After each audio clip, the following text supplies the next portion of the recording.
The circle shown has x squared plus y squared equals 36 as its equation. Find the circumference of the circle. Give your answer in terms of pi.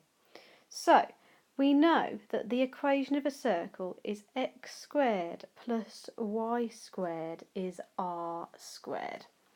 So, in this case, my r squared is 36. Now, r stands for radius.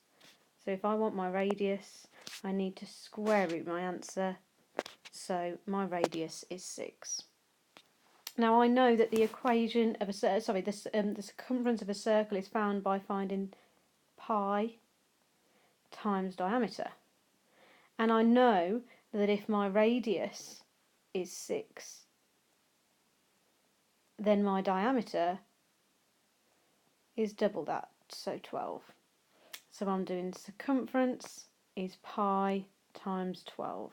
And it says give your answer in terms of pi, so I'm just going to leave it as 12 pi.